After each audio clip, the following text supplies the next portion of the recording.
Welcome to today's quarantine clinic, everyone. Today we'll be discussing autoimmune encephalitis. So in our last lecture, we discussed multiple sclerosis, and today it is a logical progression. We'll be going further into the autoimmune diseases of the brain.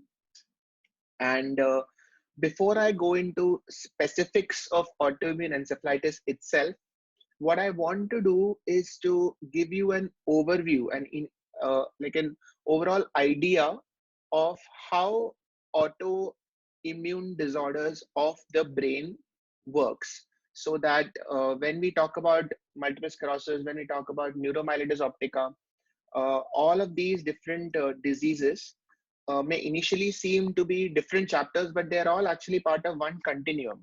So I wanted to give you an overview of autoimmune diseases of the brain.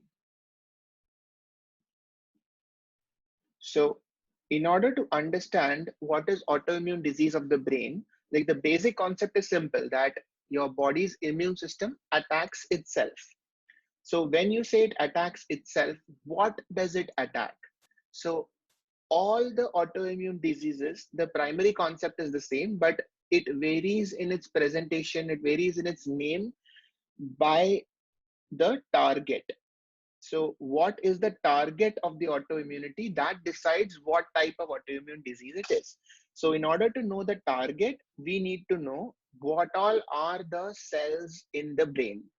So this seems like a large undertaking, but this is what we need to know. What are the cells in the brain that can get attacked?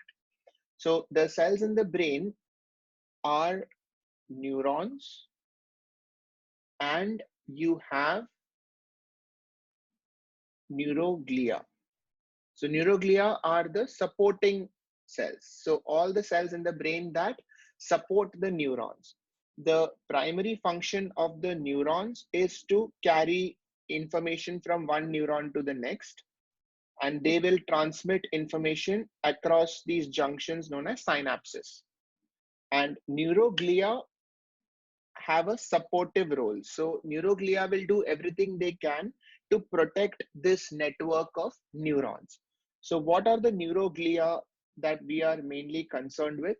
In the central nervous system, we are concerned with astrocytes, oligodendrocytes, and microglia. Now, out of this, microglia are the immune part of the brain. So the cells that control the immunity in the brain is microglia. So they will attack pathogens, and they will dictate safety of the brain. So they will attack infections. The function of the oligodendrogliocytes is to form myelin. And this is something we covered in our previous discussion on multiple sclerosis. If you haven't attended that, please go and check out that video. So we discussed how a single oligodendrogliocyte can myelinate multiple axons around it. And the function of astrocytes is, it, in essence, the astrocyte has a function of supporting the entire neural network. So astrocytes have a hemostatic role. So astrocytes have multiple functions. We don't have the time to get into all the functions that an astrocyte does, but essentially it maintains hemostasis in the brain. Now, to give you an anatomical overview of how these different cells are connected to each other, let us imagine a single neuron. And the neuron has an axon, and these are dendrites. And this is the axon. Now the axon will carry information all the way to the next neuron.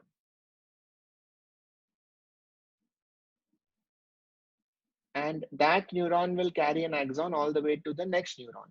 Now this is a neural network. Now next around the axon, there will be the myelin sheath. As we discussed in our previous lecture, around the axon is the myelin sheath, and the myelin sheath is formed by the oligodendroglioside.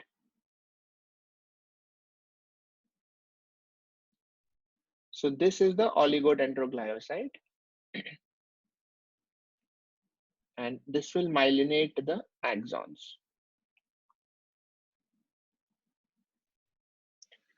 Now, what does the microglia do? So the microglia are pathogen hunting sort of scavenger cells, and they will be around the parenchyma looking for infections, looking for debris to pick up to phagocytose. And finally, most importantly, we'll talk about astrocytes.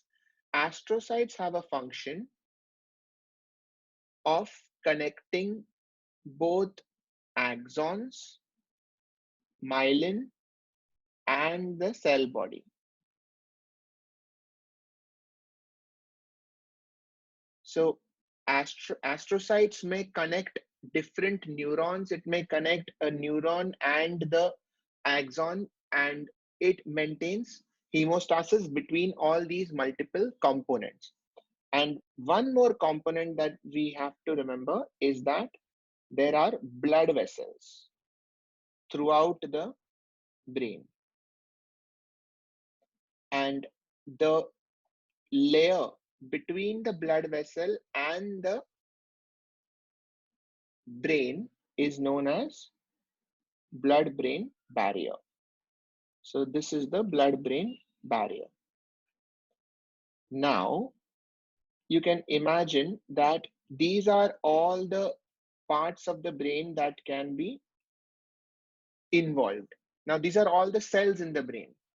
Now, think of what would happen if something acts against any one of these. So we already spoke about how if something is acting against the myelin, then it will be a demyelination disorder. If something is acting against the axon itself, then it would be an axon or it would be a neuron problem. If there is something acting against the blood vessel, then it would be a vasculitis. And all of these can have an autoimmune cause. So your body's own immune system can be attacking any part of the neural system. It could act against the neuron, it could act against the axon, it could act against the myelin, it could act against the astrocyte, it could act against the blood vessel. And all of them will have a different effect depending on the site of action, depending on the site of the problem. Okay. Now, one important area that it can act against is this particular one, which is the end of one axon and the beginning of the next neuron, which is known as synapse. So in a synapse, the signal has to get transmitted from one neuron to the next. And if there is something acting against this synapse, then that signal will not get transmitted. Okay, so that is also another area where the pathology could lie. Now coming to today's discussion of autoimmune encephalitis, what all are the antigens that can get affected in this autoimmune encephalitis? So you have antigens in the brain, and that antigen could be either inside the cell. So those are called as intracellular, or they can be extracellular or on the cell surface. Now, what does this mean? There can be antigens that are inside the neuron itself, or there can be antigens that are on the synapse. So that will be called as the antigens are on the cell surface. So the cell surface receptors are usually affecting the synapse. So now to look at to understand this a little bit more in detail, you need to know what happens in the neuronal synapse. So in the neuronal synapse, this is say neuron number 1 and this is neuron number 2, and the signal has to come from neuron number 1 to 2. So in that case, this will become the pre-synapse, then the synapse, and neuron number 2 will have the post-synapse. And every signal is getting transmitted as an electric signal. And this jump across the synapse has to be in the form of some chemical transmission. And this chemical transmission is via something known as neurotransmitter. Now, this we already discussed when we talked about myasthenia gravis. So in myasthenia gravis, the signal has to jump from the nerve ending into the muscle membrane. Whereas here, the signal has to jump from one nerve to another. But everything else, the basic physiology of it remains the same. There is a presynapse, and the presynapse has to release some form of neurotransmitter. That neurotransmitter has to travel across the synapse. The neurotransmitter has to interact with the postsynapse in some way using some receptor, and that receptor has to lead to a signal. And the creation of a signal is known as depolarization. And usually depolarization happens when there is increased in the positive charge inside the neuron. So every neuron will have a baseline resting membrane potential. And if that resting membrane potential increases above a certain limit, then that will lead to depolarization. And this resting membrane potential will increase if positive ions will enter into the neuron. So positive ions are sodium and calcium. And then later on, after the depolarization, there will be a repolarization. And repolarization if there is potassium exit. So every time there is a signal transmission, there will be a depolarization. That means that sodium and calcium will enter and potassium will later on exit. Now, this is the same whether it is in the neuron, whether it is in the muscle membrane, or whether it is in the heart. Now, if you remember, even in the heart, if you've read arrhythmia and if you've read the cardiac action cycle, this is the same principle that applies everywhere. So sodium enters, there is depolarization, then potassium exists, there is repolarization. And that is how the signal is transmitted forwards. All right. So in every signal transmission, there has to be some form of postsynaptic receptor activation, which will lead to sodium entry, and later on it will lead to potassium exit. Now, this is common for all signal transmission. In the brain, there are two receptors in the postsynapse, which are known as NMDA and AMPA.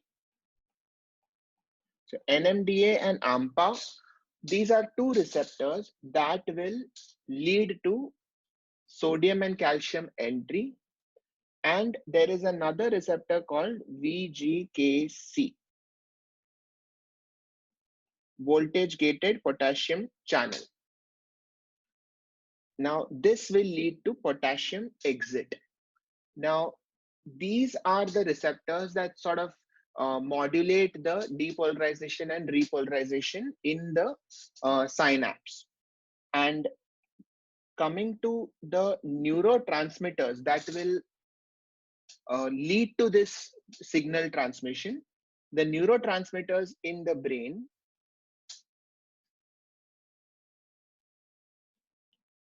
are, the main neurotransmitters in the brain are glutamate, which will lead to excitation, and GABA, which will lead to inhibition.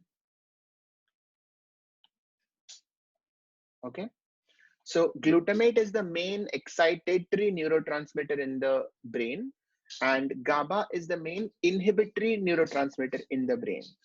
Now, how does GABA inhibit? GABA inhibits by making it more difficult for the signal to activate. So how can you make it more difficult?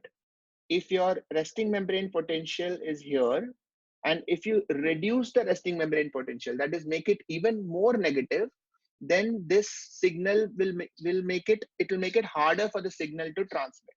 And the way to make it more negative is to push in negative ions, and the main negative ion is chloride. So GABA receptors mainly cause chloride entry into the synapse, into the postsynaptic membrane, and therefore it makes the signal harder to transmit. Okay, so that is how between glutamate and GABA you can modulate how much of signal should get transmitted and how much should not. Now, this is the essence of how the brain works. You have all over the brain, you have signals getting transmitted to each other, and at every level that signal is getting transmitted via glutamate, and it is getting modulated. So that is, there is a negative feedback and a negative force being exerted through GABA. And throughout the brain, there are some other modulators that will decide how much of this should be working. And those are your other neurotransmitters such as acetylcholine, dopamine, serotonin, histamine. Okay, so these are all neurotransmitters that will have an effect on the overall working of the brain. So there are specific places where there are dopamine receptors. There are specific places where there are acetylcholine receptors. So there are different functions for all of these neurotransmitters. Now coming to autoimmune encephalitis. Way to understand autoimmune encephalitis is that there is something acting against the neurotransmitters receptors. So if there is your NMDA receptor here, and you have your Ampa receptor here, and you have a VJKC receptor here and here, then if there is something acting against the NMDA, if there is an antibody via your immune system, if there is an antibody that is acting against the neurotransmitter NMDA, the neurotransmitter receptor NMDA, then NMDA will not function. So there will be decreased sodium entry. So then there will be decreased signal transduction. Supposing there is something acting against AMPA, then there will be no AMPA activity. Now the function of AMPA is to increase NMDA function. So ultimately, if AMPA is gone, then NMDA functionality is gone. So AMPA modulates NMDA. And if there's something acting against VJKC, then again, there'll be no potassium signal transmission. So that will lead to its own signal defects. This is the basic pathophysiology of autoimmune encephalitis. And the effects, the clinical features of autoimmune encephalitis will completely depend on what happens if this signal doesn't get transmitted. Okay.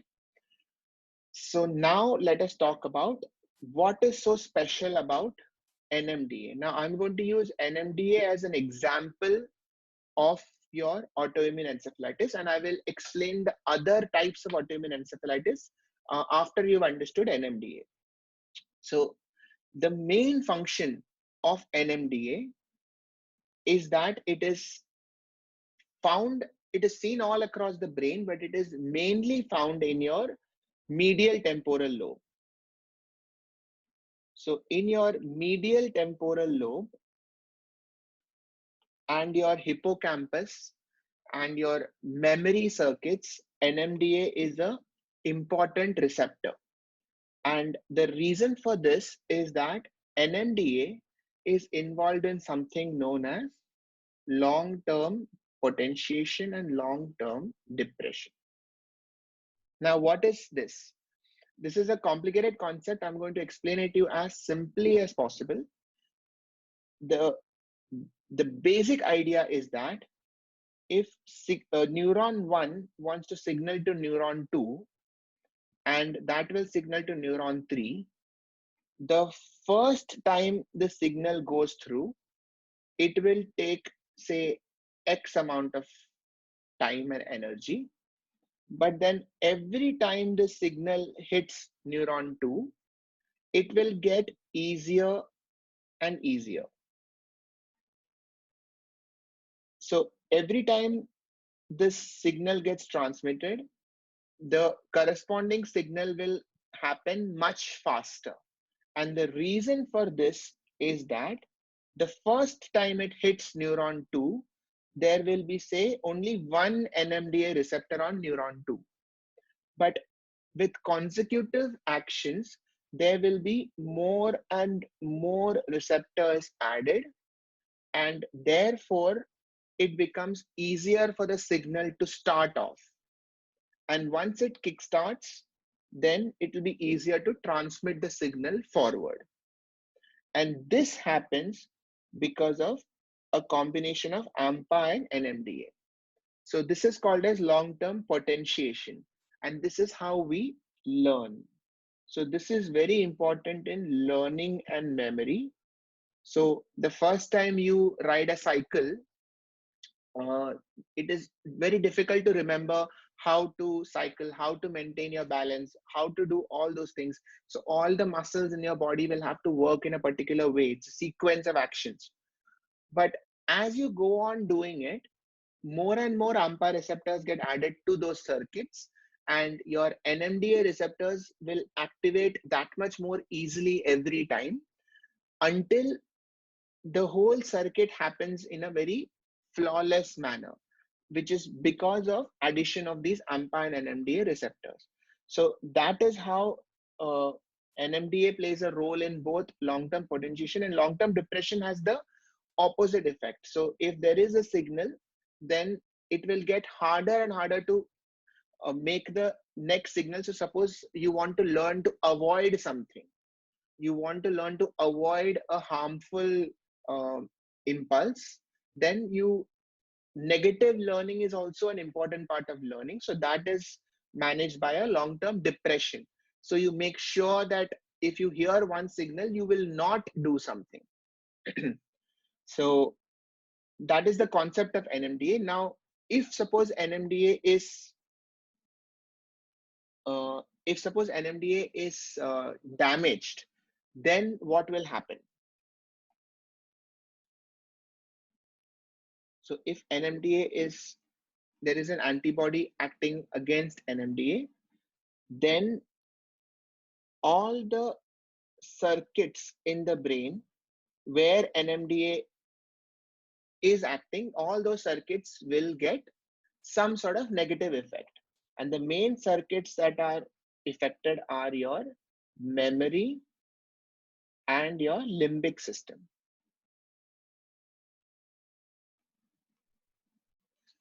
Because these are the two places where NMDA receptors are found in highest density. So if there is an antibody acting against NMDA, now you can imagine the two main effects that will happen. One is you will have memory loss. And two is that there will be emotional disturbances. and both of these will be subacute. So an NMDA encephalitis will not happen over half an hour or one day. It is usually seen from weeks to 3 months. So if a patient comes to you with gradually progressive over the last 2 to 3 months of memory loss and altered behavior, emotional changes, irritability, excessive crying, then it is pointing towards NMDA. And another thing that can happen is seizures. So these three are the core three features of autoimmune encephalitis, which is memory loss, some form of motor abnormality such as seizures, and emotional disturbance. Right. So what are the different kinds of autoimmune encephalitis that can happen? First is your NMDA encephalitis. So these three things I've already said in common. Okay, so you have memory loss, you have emotional disturbances, and motor, either abnormal movement or seizures. Now NMDA, so these are common for almost all your autoimmune encephalitis. Now whatever is specifically different, I'll tell you about that. NMDA, characteristically, it is about psychiatric problems. So people can come with psychosis. Okay. Usually the features are subacute in onset, and usually it is seen in young adults. And there is an association with cancer. So it can be either teratoma, ovarian teratoma, or germ cell tumors in also testicular tumors in males. Next, closely related to NMDA is Ampa receptor autoimmune encephalitis. And in this, because it is closely related, this is also going to be clinically the same, except that this is seen in more older patients. So this is seen in around middle-aged women more than men. And this also has an association with cancer, mainly breast cancer.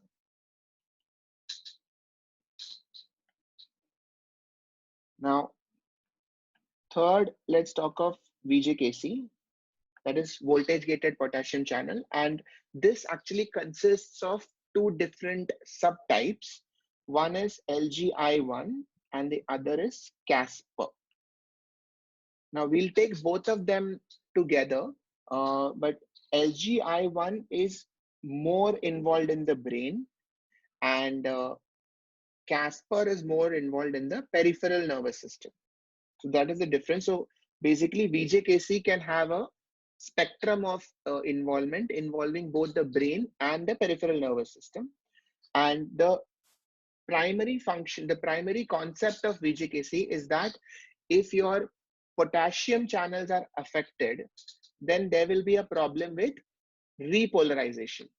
So there will be sort of like hyperexcitability. So there is more likely to be excessive movement.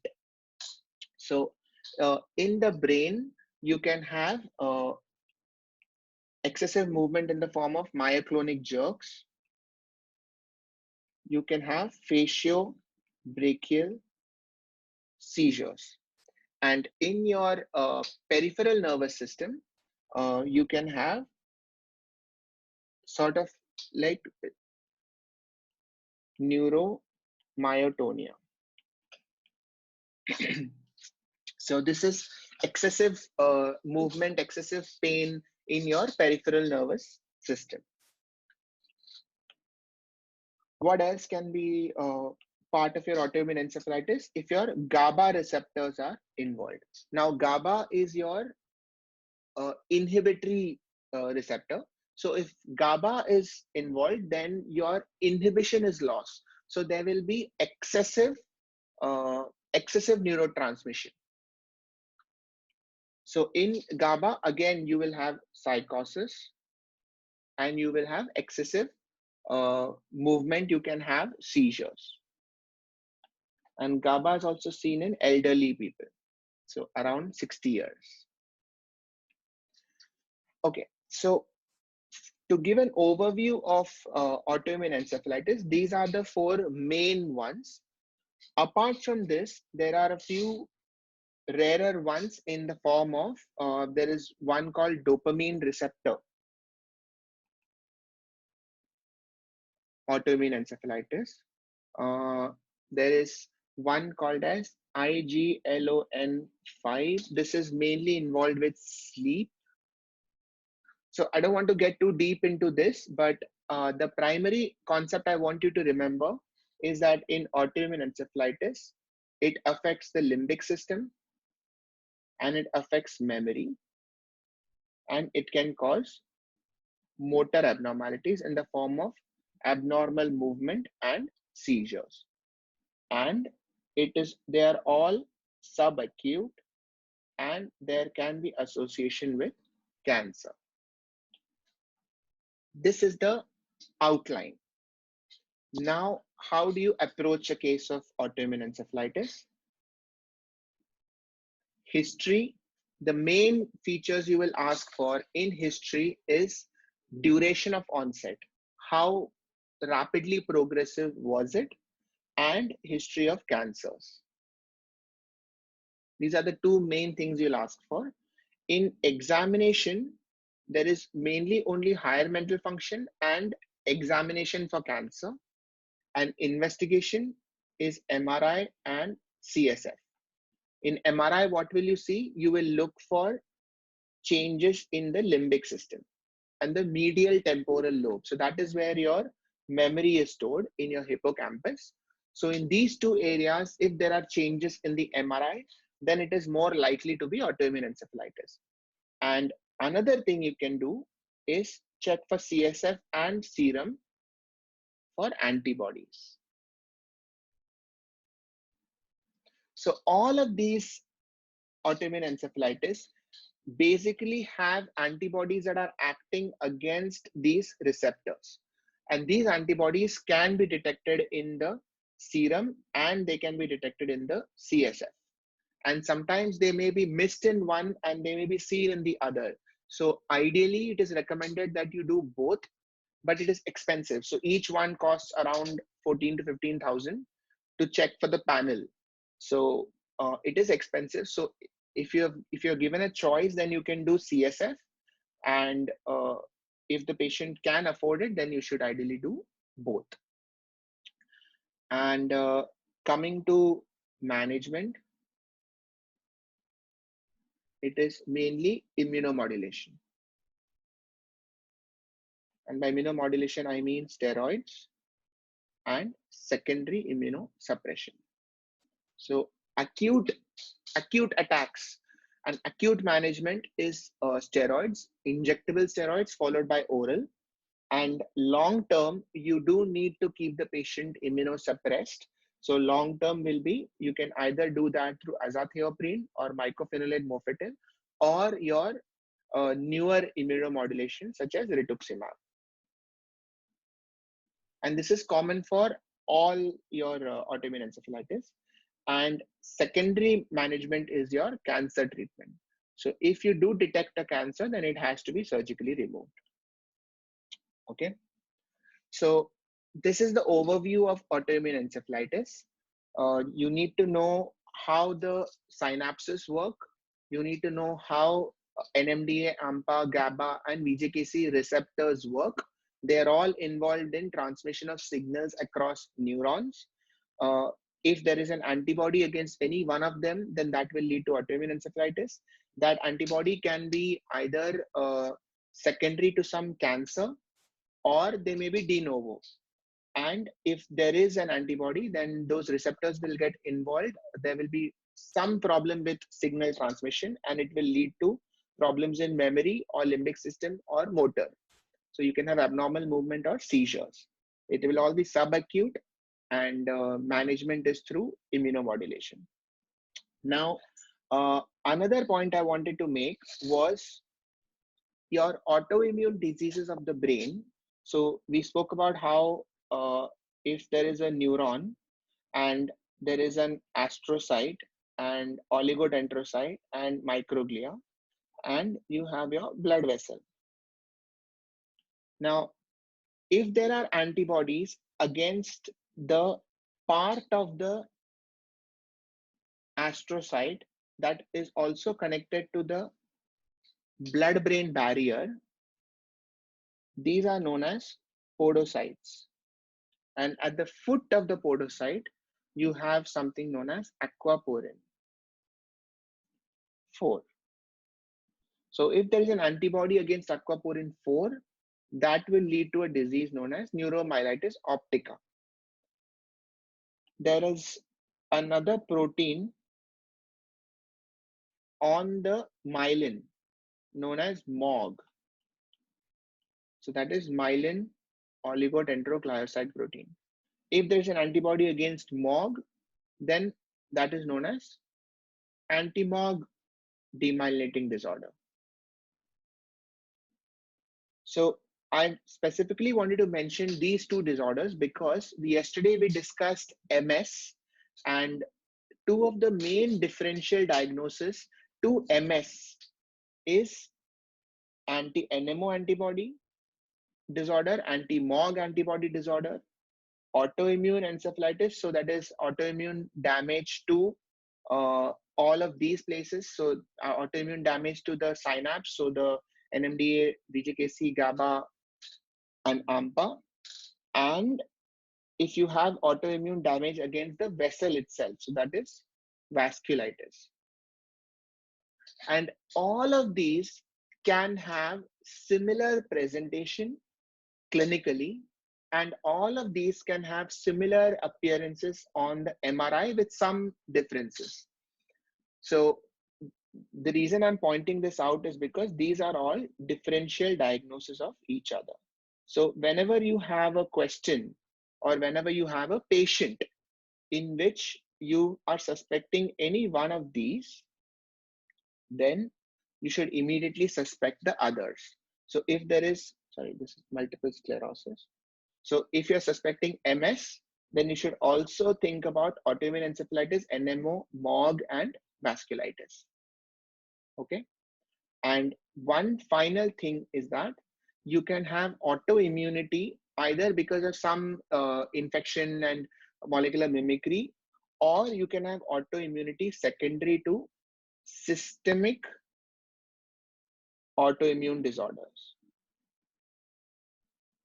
And systemic autoimmune disorders are diseases like systemic lupus erythematosus, so SLE, or Sjogren's, or rheumatoid arthritis, and so on. So APLA. So APLA not so much, but mainly SLE and Sjogren's are very well known to cause secondary autoimmunity in the central nervous system. So it can be primary autoimmunity or it could be secondary autoimmunity.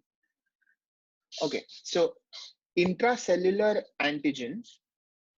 So I spoke about antigens in the brain, and if say this is a neuron and this is an axon and this is the synapse, you can have all the ones that we discussed today were in the synapse, but you can also have antigens inside the neuron. So that will be known as intracellular.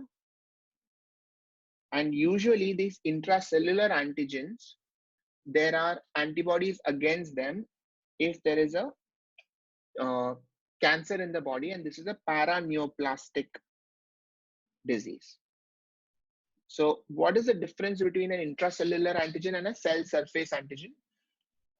Mainly that in a paraneoplastic, so disorders like anti-WHO, anti-MA, So all of these are believed to be incidental. So that means that they are not causative.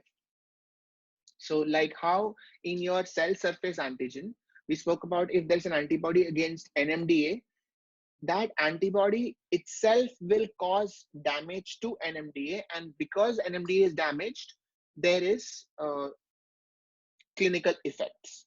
But in paraneoplastic conditions, we don't believe that the antibody to anti-Hu and anti-Ma are actually responsible for the disease.